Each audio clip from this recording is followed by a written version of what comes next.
Welcome to my channel. I am Simran Sahani and आज मैं आपको पढ़ाऊंगी क्लास 12 इंग्लिश का चैप्टर गोइंग प्लेसेस। इस चैप्टर के राइटर हैं A.R. बार्टन, जो एक मॉडर्न राइटर, और इस चैप्टर में उन्होंने हमें एक ऐसी कॉन्सेप्ट के बारे में समझाया जो मॉडर्न वर्ल्ड में काफ़ी कॉमन है। वो क्या है गाइस? हीरो वर्शिप करना। और जिस तरीके से एडोलेसेंट्स यानी कि टीनेजर्स आप कह सकते हो आज के समय पर कई बार इमेजिनेशन में चले जाते हैं ना, डे ड्रीमिंग वगैरह करते हैं, उस चीज़ के ऊपर उन्होंने हमें इस चैप्टर में समझाया कि कैसे इमेजिनेशन वर्ल्ड में आजकल बच्चे कुछ रहना पसंद करते हैं और बहुत हीरो वर्शिप करते हैं। जैसे हमारे कुछ आइडल्स होते हैं ना, तो हम उनसे बहुत प्यार करते हैं, उन्हें बहुत इंस्पिरेशन लेते हैं उनसे, और हम सोचते हैं कि अरे काश लाइफ में हम एक बार उनसे मिल जाए, और इमेजिन करते रहते हैं कि हाँ एक दिन ऐसा आएगा जब हम उनसे मिलेंगे एंड ऑल दैट। तो उस चीज़ को उन्होंने इस चैप्टर के थ्रू हमें बताया है। इस चैप्टर की मेन कैरेक्टर है सोफी नाम की एक बच्ची, जो एक बहुत फेमस फुटबॉलर डैनी कैसी की फ़ैन है, और अपने ही मन इमेजिन करती है कि मैं डैनी कैसी से एक दिन मिली, और अपने घर वालों को भी और सबको बता देती है मैं उनसे मिली हूँ। तो कई बच्चे तो होंगे इमेजिनेशन खाली अपने दिमाग में करेंगे ना, हाँ हम अपने आइडल से मिल रहे हैं एंड ऑल दैट, बट ये सोफी अपनी बातें अपनी कुछ फैमिली मेंबर्स के साथ शेयर भी कर देती है। तो she is a day dreamer. तो चलो जानते हैं सोफी डे ड्रीमर की कहानी एंड देखते हैं इस चैप्टर के करेक्टर। तो पहली करेक्टर कौन है इस चैप्टर की? सोफी, ठीक है, जो बार बार सोचती रहती है, डे ड्रीमिंग करती है। नेक्स्ट करेक्टर है सोफी की फ्रेंड जिसका नाम है जैनजी, उसकी बेस्ट फ्रेंड है। आगे के करेक्टर्स हैं सोफी के मम्मी पापा, और फिर सोफी के दो भाई, एक डेरेक जो उसका छोटा भाई है और एक जियोफ जो उसका बड़ा भाई है, ठीक है। साथ में कुछ और माइनर करेक्टर्स भी हैं, जैसे जैनजी का भाई फ्रैंक, और सबसे मेजर आप कह सकते हो कि डैनी कैसी, वो भी एक करेक्टर है। तो इन्हीं के अराउंड ये स्टोरी रिवॉल्व करने वाली है। तो अब हम चैप्टर को स्टार्ट करते हैं। तो सोफी और जो जैनजी है ना, उनकी स्कूल की छुट्टी हो गई होती है और दोनों स्कूल से वापस आ रही होती है। दोनों ने ऐसे हाथों में हाथ डाले होते हैं, आर्म्स लिंक करके, दोनों दोस्त गप्पे मारती हुई वापस आ रही होती है। तो सोफी पता क्या बोलती है? सोफी एकदम से अपनी दोस्त जैनजी को बोलती है, जैनजी मैं ना अपना एक बुटीक खोलूंगी। ये एक तरीके से वो अपनी ड्रीम जैनजी को बताती है कि मैं तो ना अपना खुद का एक बुटीक खोलूंगी। अब उसकी ये बात सुन के जो जैनजी है वो काफ़ी ना ऐसे देखती है, हैरान होकर देखती है, एक ऐसी नज़रों से, शक भरी निगाहों से देखती है उसको कि ये कैसी बातें कर रही है। इस तरीके से जो जैनजी है वो सोचती है, डाउटफुली जैनजी ना उसको देखती है और कहती है, सोफ उसके लिए बहुत पैसा लगेगा, पता है ना तुम्हें। तो सोफ वो उसे क्यों बोलती है? क्योंकि गाइस वो दोनों बहुत अच्छी दोस्त है। तो जैसे हम अपने फ्रेंड्स को पेट नेम से बुला देते, वैसे ही जैनजी सोफी को सोफी बोलने की जगह सोफ बोलती है। तो कहती है, सोफ बड़ा पैसा लगेगा यार उसमें, तो तू कह रही है तुझे बुटीक खोलना है। तो सोफी बड़ी डिटरमाइंड है। सोफी कहती है, अरे कोई नहीं, मैं मैनेज कर लूँगी, जितना भी पैसा लगना है ना बुटीक खोलने के लिए वो मैं मैनेज कर लूँगी। तो फिर जैनजी कहती है, अरे बहुत समय लग जाएगा इतना पैसा इकट्ठा करने में, जो तुम सोच रही हो कि बुटीक खोलना है, ऐसे ही नहीं खुल जाएगा बुटीक, बहुत पैसा लगता है उसके अंदर। तो सोफी कहती है, अच्छा ठीक है, इतना पैसा लगता है, इतना समय लगने वाला है ना, तो मैं क्या करूँगी, मैं पहले मैनेजर बन जाऊँगी एक बुटीक में, फिर वहाँ से पैसा जब इकट्ठा कर लूँगी ना, फिर अपना बुटीक खोलूँगी, कोई दिक्कत की बात नहीं है। तो काफ़ी पॉजिटिव डे ड्रीमिंग सोफी करी है। फिर जैनजी फिर उसे रियलिटी में लाने की कोशिश करती है। जैनजी कहती है, अच्छा अभी तो हम स्कूल पास आउट करने वाले हैं, अभी हमें स्कूल से निकलते सार कौन सा तुम्हें बुटीक वाला तुम्हें मैनेजर बनाने वाला है। तो एक तरीके से जैनजी काफ़ी रियलिटी में बिलीव करती है, सोफी डे ड्रीमिंग करती है। तो जैनजी कहती है, अरे कैसे, तुम्हें कौन मैनेजर बना देगा ऐसे ही स्कूल से पास आउट होते ही। तो सोफी को कोई फ़र्क नहीं पड़ रहा है क्या कह रही है जैनजी। वो कहती है, अरे नहीं, मैं क्या करूँगी ना, मैं ना मैरी क्वेंट जैसी बनूंगी ना। Who is Mary Quant? आप यहाँ पे देख सकते हो मैरी क्वेंट की फ़ोटो। ये बहुत फेमस ब्रिटिश आप कह सकते हो फैशन डिज़ाइनर है। इन्होंने बहुत नेचुरल वे में अपने करियर की शुरुआत करी थी और इनका स्टाइल बहुत नेचुरल है, और सोफ़ी इनको अपनी इंस्पिरेशन मानती। तो वो कहती है, ठीक है, मैं तो ना मैरी क्वेंट जैसी बनूंगी, जैसे इन्होंने अपने करियर में इतना कुछ हासिल करा है, बिल्कुल ही इन्होंने भी शुरुआत ऐसी ही करी थी, बहुत ही मतलब इस तरीके से कि एकदम से इन्होंने अपना करियर शुरू कर दिया था, वैसे ही मैं इनके जैसी बनने वाली हूँ। अब सोफी तो ये सब अपनी मनगढ़ंत कहानियाँ या अपनी ड्रीम्स सोचे जा रही है। वहाँ साइड में खड़ी हुई जानजी ना परेशान हो जाती है, मेलानकली हो जाती है। मेलानकली मतलब निराश, परेशान हो जाते हैं। क्यों?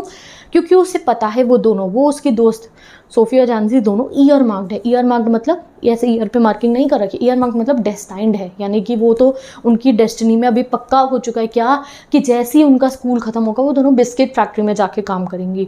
तो जैनजी को तो पता है कि हमने बिस्किट फैक्ट्री में जाके काम करना है, तो उसे अंदर अंदर बुरा लगता है कि क्यों मेरी दोस्त ऐसे ख्याली पुलाव बना रही है।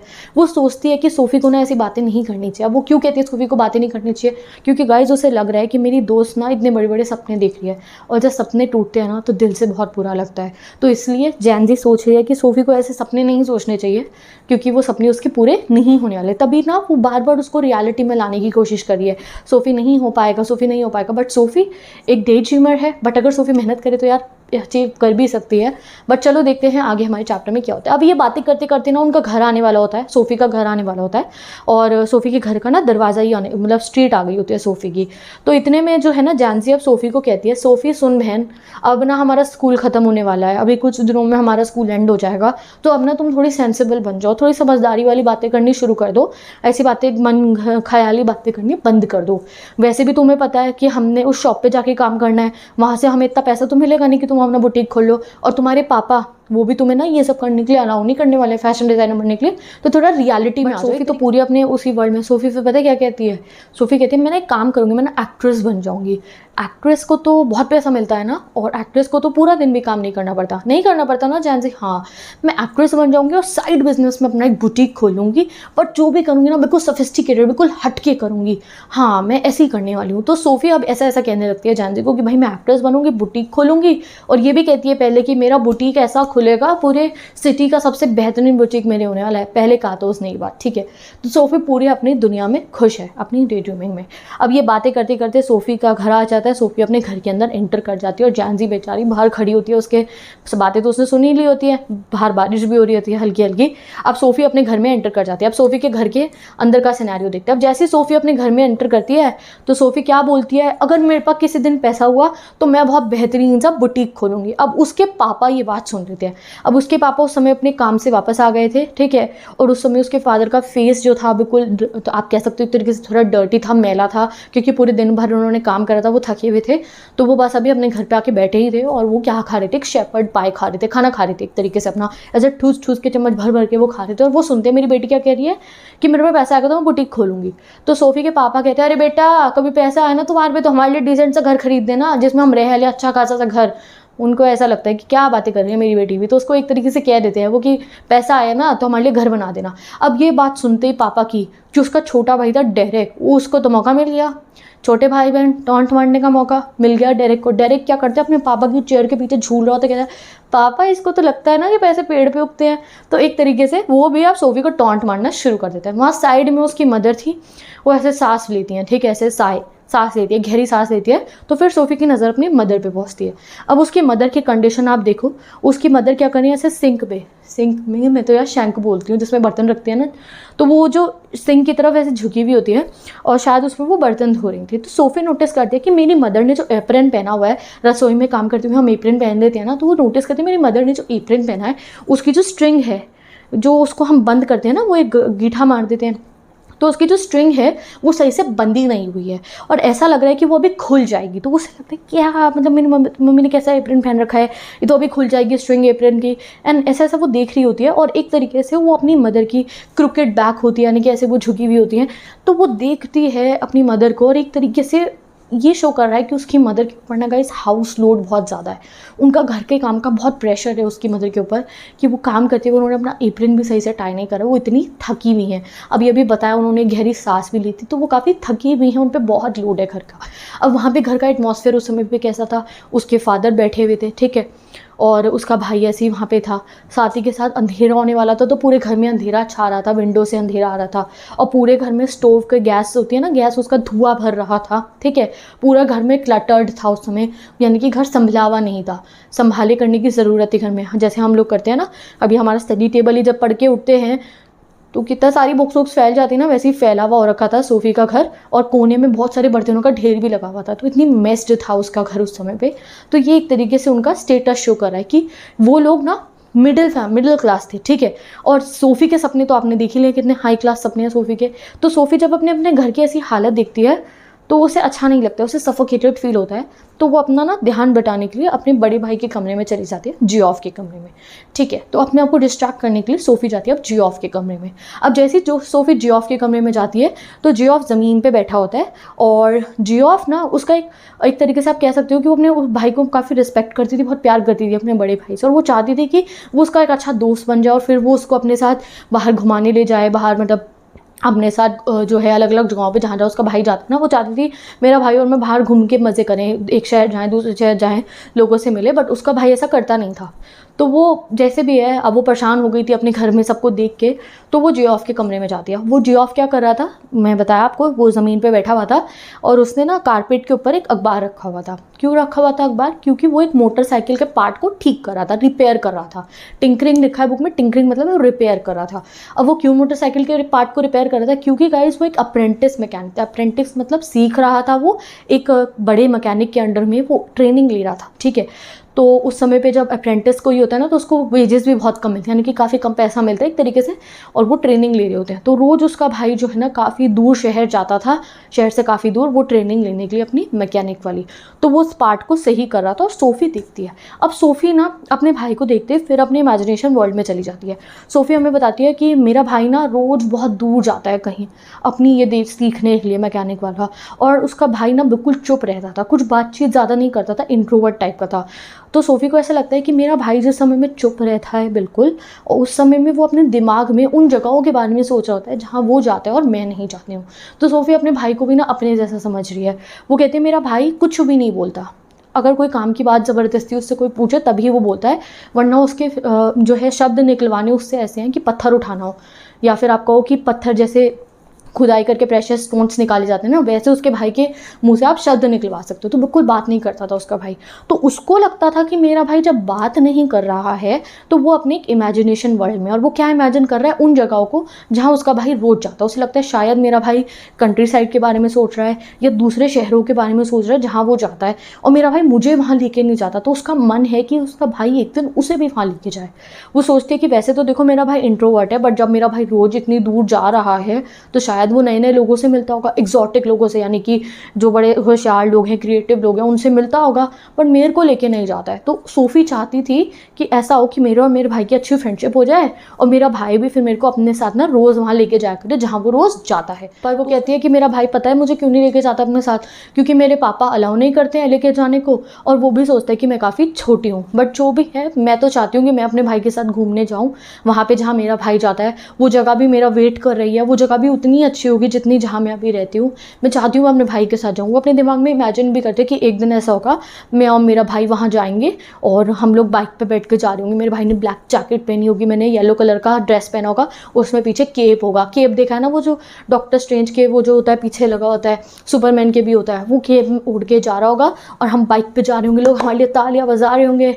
इस तरीके से मैं और मेरा भाई घूमने जाएंगे। तो सोफी का भाई तो मोटरसाइकिल के पार्ट को रिपेयर कर रहा था, बट सोफी वहाँ पे अपनी डे ड्रीमिंग कर रही थी। अब सडनली वो अपने भाई को कुछ बताती है जिसको सुन के उसका भाई शॉक हो जाता है। एकदम से अपने भाई को बताती है कि मैं ना डैनी कैसी से मिली हूँ। डैनी कैसी कौन है गाइज? वो एक आयरिश फुटबॉलर हैं जो बहुत फेमस है। सोफी उनको पसंद कर देती, उसका भाई भी उनका बहुत बड़ा फैन था, ठीक है। तो वो यूनाइटेड टीम के लिए खेलते थे। तो एकदम से बोलती है मैं ना डैनी कैसी से मिली थी। तो उसका भाई एकदम से शॉक में देखता है और कहता है कहाँ मिली, कहाँ मिली? कहती है मैं आर्केड में मिली थी। आर्केड एक बाजार होता है जिसमें मार्केट प्लेस जहाँ पे दोनों तरफ दुकानें होती है, ऊपर से ढका हुआ होता है। कहती कितनी फनी बात है ना, मैं आर्केड में उनसे मिली थी। तो उसका भाई कहता है अरे नहीं नहीं झूठ बोल रही है। तो कहती है नहीं मैं मिली थी उनसे। तो उसका भाई पूछता तुमने पापा को बताया कि तुम डैनी कैसी से मिली हो? तो ऐसे अपना सर हिलाती है और वो ना उस समय पे थोड़ा सा गुस्सा हो जाती है। क्यों? क्योंकि वो हमेशा अपना हर सीक्रेट पहले अपने भाई के साथ शेयर करती थी और उसे लगता है कि मेरे भाई को तो ये बात पता ही नहीं है कि मैं सारे सीक्रेट्स उसे बताती हूँ सबसे पहले। तो वो कहता है अरे मेरे को यकीन नहीं हो रहा है। कह रही अरे मैं मिली हूँ उससे डैनी कैसी से। पता है क्या हुआ था? मैं वहाँ आर्केड में से जा रही थी और मैं रॉयसी की विंडो पे कपड़े देख रही थी। रॉयसी कोई शोरूम होगा वहाँ पे। कह रही मैं वहाँ पे कपड़े देख रही थी तो कोई मेरे बराबर में आके खड़ा हुआ, मैंने देखा उनको, तो मैंने कहा ये तो डैनी कैसी है। तो मैंने उससे देखा और मैं समझ गई भैया डैनी कैसी है। तो जियोफ पूछता अच्छा कैसा दिख रहा था वो डैनी कैसी, बताओ कैसा दिखता था? वो कहती अरे जियोफ तुम्हें पता तो है वो कैसे दिखते, इतनी बार देखा तो है हमने। तो जियोफ कहता है अरे मतलब पास से क्लोजली वो कैसे दिख रहे थे।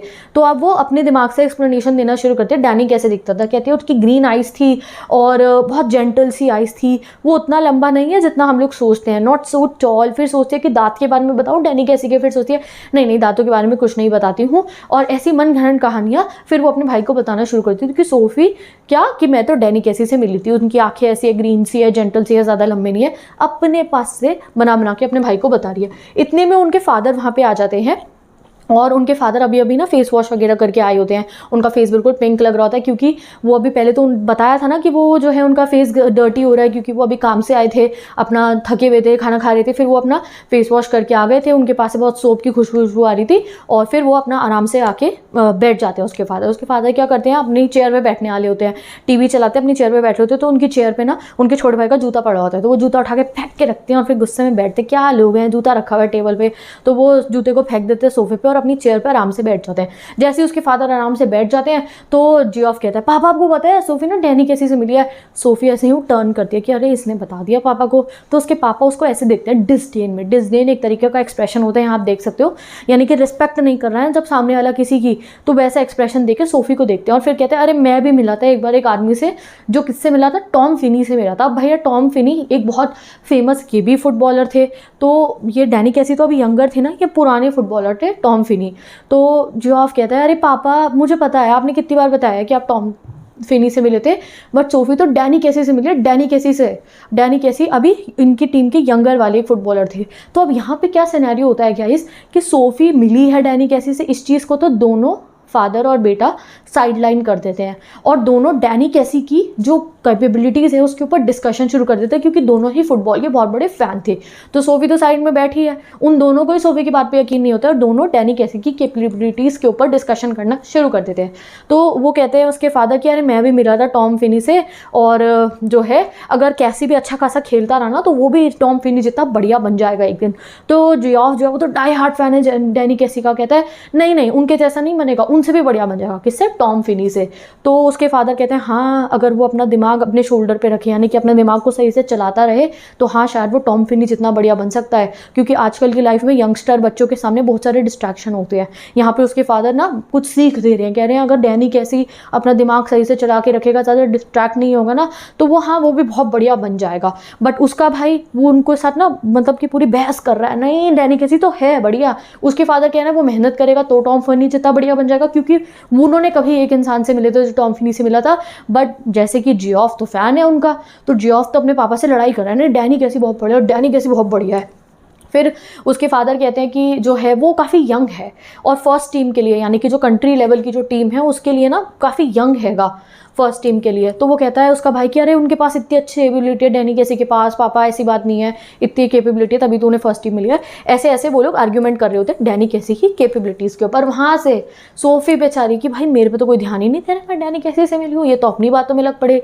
तो कोने में से कहती है डैनी कैसी ना अभी दुकान खरीदने वाले आर्केड में। क्या? तो सोफी क्या कह रही है, वो डैनी कैसी ना एक दुकान खरीदने वाले हैं हमारे पास वाली आर्केड में। तो उसके फादर फिर उसे देखते हैं, थोड़े से गुस्से में देखते हैं और कुछ बोलते हैं वो एकदम से अपने मन में ही। फिर कहते हैं सोफी ये वाइल्ड स्टोरीज ना बनानी बंद कर दो, अपने पास से मनगढ़ंत कहानियाँ, किसी दिन पता चल गया ना सबको तुम मुसीबत में आ जाओगी।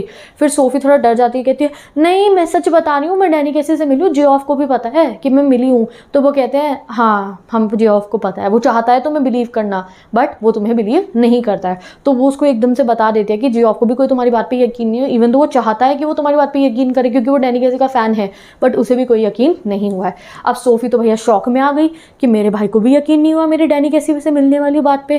तो वो अपने भाई के रूम में जाते हैं। अब उसका भाई का रूम कैसा था, उसके में येलो कलर का लैम्प चल रहा था और पूरी दीवारों पे ना रोशनी हो रखी थी। उसके भाई के रूम में बहुत सारे पोस्टर्स लगे हुए थे और वो फुटबॉल का फ़ैन था, तो उनमें से 3 पोस्टर कौन से थे, डैनी कैसी के भी थे। तो डैनी कैसी को वो इतना पसंद करता था कि उसने डैनी कैसी के 3 पोस्टर जो थे वो भी वहाँ अपनी दीवार पर जो है वो लगा रखे थे। अब वो अपने भाई को जाके बोलती है भाई मैं तुझे एक बात बताऊँगी पर प्लीज़ किसी को बताइयो मत, ठीक है। तो वो कहता है क्या, कुछ भी नहीं है बताने के लिए, किस बात का प्रॉमिस ले रही है। कहती है प्रॉमिस करना मैं बताऊंगी, पापा को मत बताइए, पापा मेरा मर्डर कर देंगे अगर मैंने ये बात पापा को मेरी पता चल गई तो वो कहता है कि जियोफ अगर पापा तो तब मर्डर करेंगे ना जब उन्हें तुम्हारी बातें सच्ची लगेंगी, पापा को पता है तुम झूठ बोल रही हो। तो कहते हैं प्लीज़ जियोफ प्रॉमिस करना पापा को मत बताइए, पापा को पता चल गया ना तो मुझे मार देंगे। तो फिर उसका भाई ना इरिटेट हो जाता है, कहता है Christ Sophie you are still at school, Cassie must have string of girls.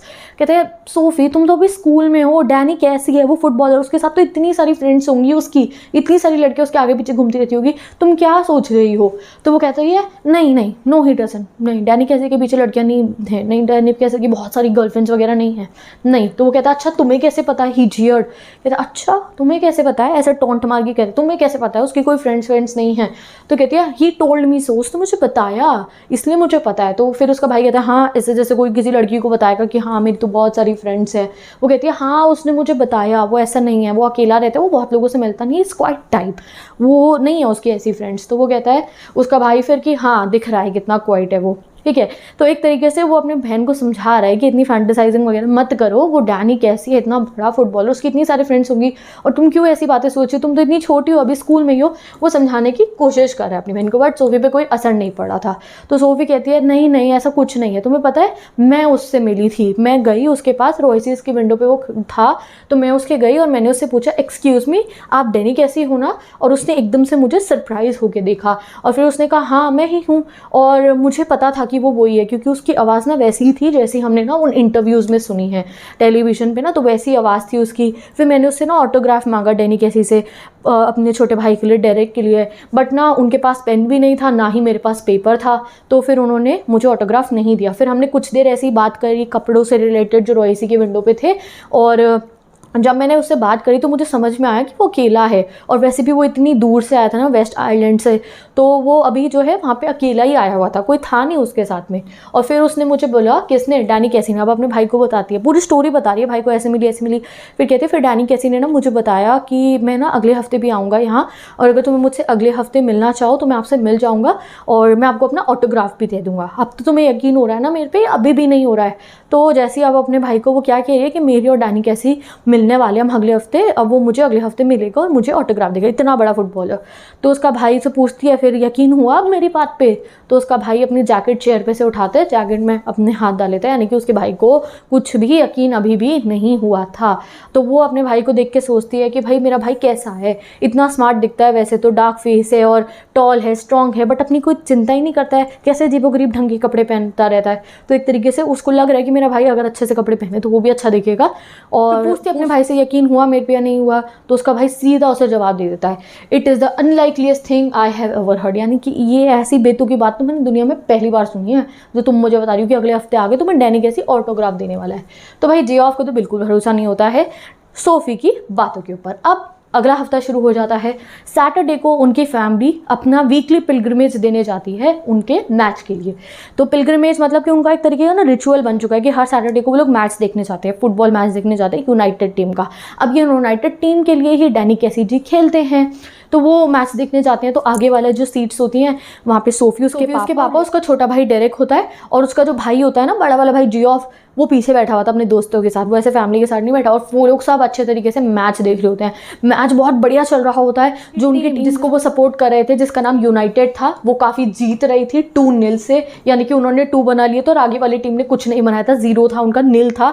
और जो है डैनी कैसी काफ़ी बढ़िया तरीके से सेकंड गोल करता है। 2 डिफेंडर्स होते हैं, उनके बीच में से डैनी कैसी बॉल को जो है किक करता है और वो गोल चली जाती है। तो भैया सोफी को तो बड़ा प्राउड फीलिंग हो रही होती है कि भाई डैनी कैसी इतना बढ़िया खेल रहा है। तो वो एक्चुअली में डैनी कैसी को ना वहीं देखती थी स्टेडियम में, और अपने दिमाग में मनगढ़ंत कहानियां बनाती रहती थी। उसके फादर भी चिल्ला रहे थे ये डैनी कैसी जीत गया, हमारी टीम जीत गई है। और फिर वो लोग घर वापस आ जाते हैं, ठीक है। अब जब वो लोग घर वापस आते हैं तो उनका छोटा भाई जो डेरेक है वो अपनी मम्मी को बताता है कि हम लोग ना अब की बार ना वो जीत जाएंगे, क्या कहते हैं, वर्ल्ड कप जीत जाएगी हमारी वाली टीम। अब जब वो घर वापस आते हैं तो सोफी अपने छोटे भाई को ले आई थी घर पे, और उसके फादर क्योंकि उनकी टीम जीत गई थी उसकी विक्ट्री सेलिब्रेट करने के लिए पब चले जाते हैं। तो वो एक तरीके का क्लब्स होते हैं जहाँ पे सब लोग हैंग आउट करते हैं। तो उसके फादर तो सेलिब्रेट करने के लिए चलते हैं, सोफी अपने छोटे भाई को लेकर घर आ जाती है। तो सोफी ने उनको देख लिया, मैच देख के वो आ जाती है। अब गाइस अगला हफ्ता होता है। अब अगला हफ्ता आते ही जैनजी मिल जाती है सोफी को, और जैनजी सोफी को जाके कहती है बहन तू क्या बातें कर रही है, सबसे क्या पता चल रहा है मेरे को, क्या सुनने में आ रहा है।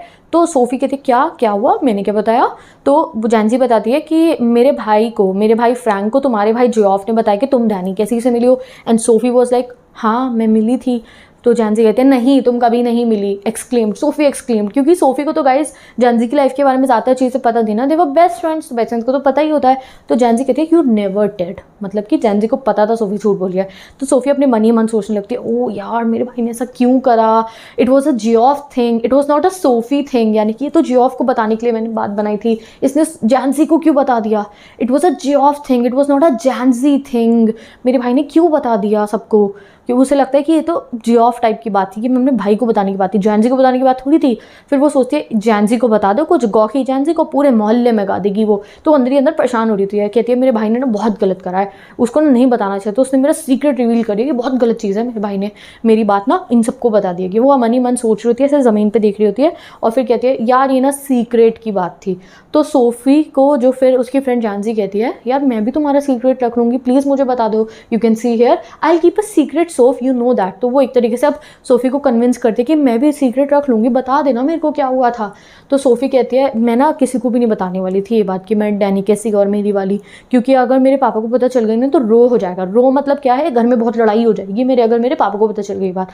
तो जैनजी कहती है क्यों रो क्यों हो जाएगा, मुझे तो लगा तुम्हारे घर में सब बहुत प्लीज़ होंगे। चफ्ट मतलब होता है सब बहुत प्लीज़ होंगे कि तुम डैनी कैसी से मिली हो। तो अब सोफ़ी को समझ में आता है कि अच्छा जैनजी को ये नहीं पता कि मैं अगले हफ्ते फिर से डैनी कैसी से मिलने आ रही हूँ, मुझे ऑटोग्राफ देखा, उसे बस आधी बात पता है।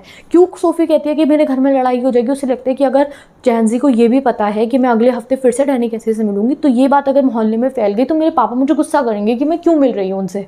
तो उसे लगता है कि अच्छा मेरे भाई ने आधी बात बताई कि मैं पहले मिली थी, इससे कोई फ़र्क नहीं पड़ने वाला है। तो फिर वो थोड़ी रिलैक्स हो जाती है, उसे लगता है अच्छा ठीक है जियोफ ने मेरी ऐसे भी नहीं करा, मेरे बड़े भाई ने ऐसा नहीं कि मेरी सारी बातें बता दी है। तो उसे खुशी होती है कि डेट वाला, तो वो ना इमेजिन करिए इस चीज़ को एज अ डेट कि अगले हफ्ते मुझे डैनी कैसी से मिलना है। तो उसको अपने इमेजिनेशन में लग रहा है कि हमारी डेट है, मेरे पापा को ना पता चले मैंने डेट पे जाना है। तो सोफ़ी मनी मन थोड़ी अब रिलैक्स हो जाती है कि अच्छी बात है मेरे भाई ने इसको अगली वाली बात के बारे में बताया, कुछ ही बातें बताई हैं इसको।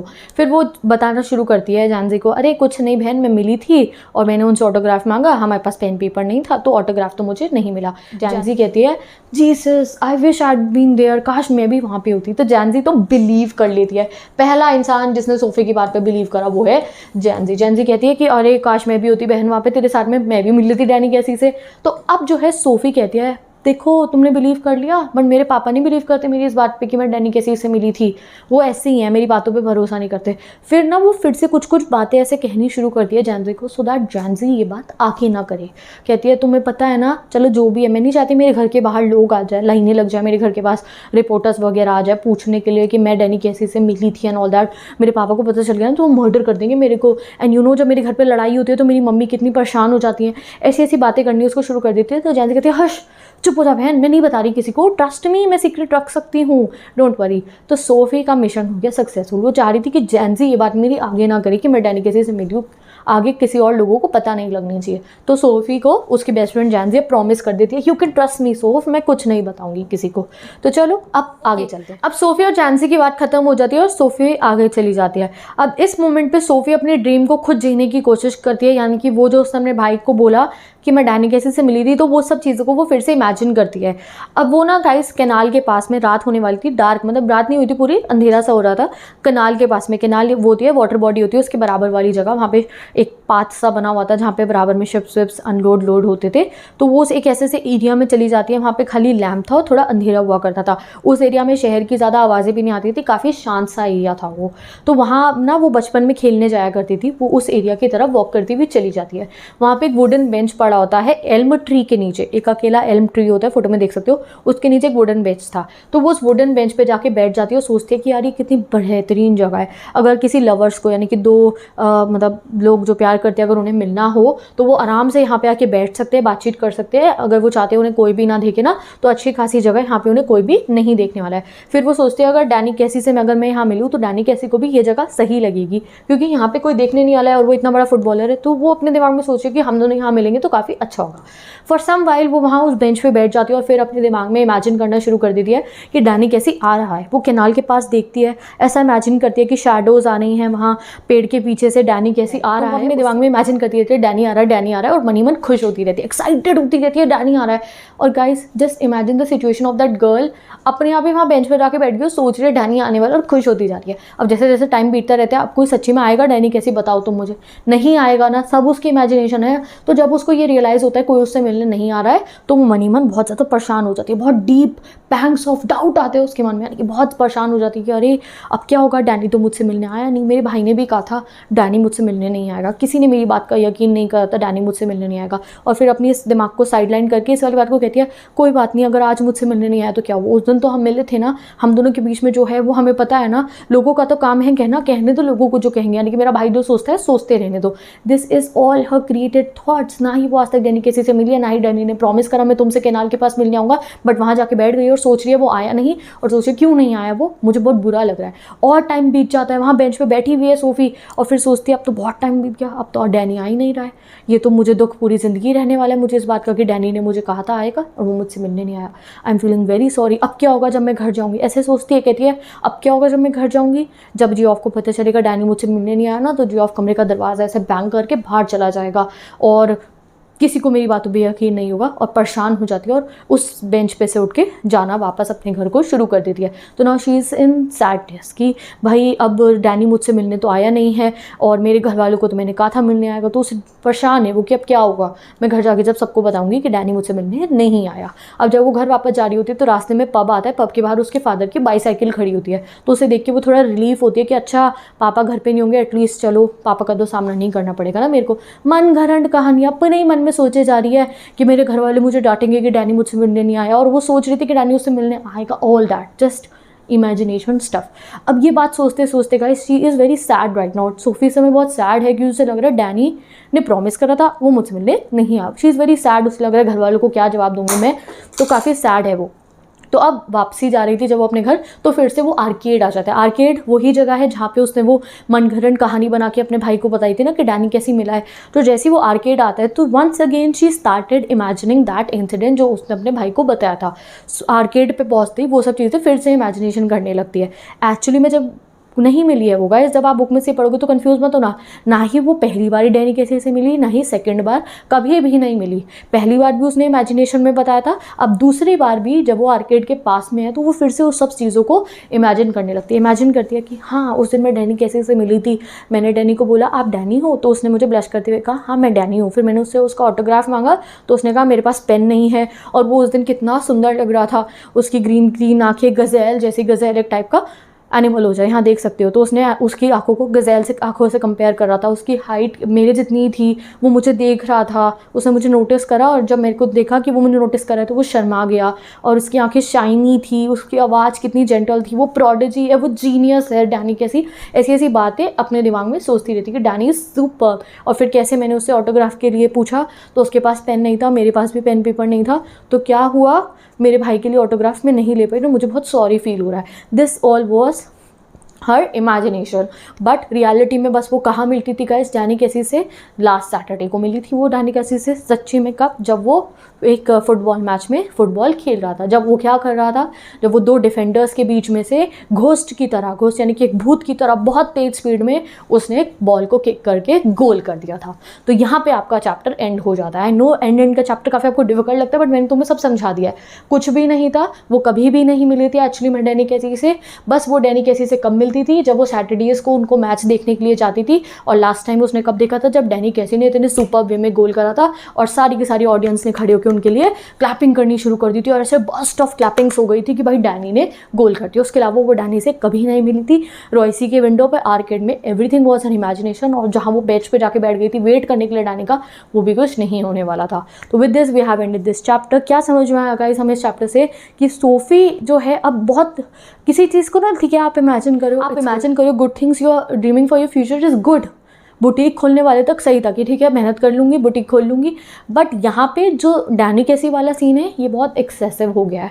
वो बहुत ज़्यादा इमेजिनेशन वर्ल्ड में चली गई है, जो सोफी के लिए सही नहीं है। यही चीज़ हमें ऑथर जो है वो समझाना चाहते हैं। तो with this we have ended this chapter and I hope आपको चैप्टर से समझ में आ गया होगा। मैं मिलती हूँ आपसे नेक्स्ट वीडियो में। Till then bye bye, take care and best of luck.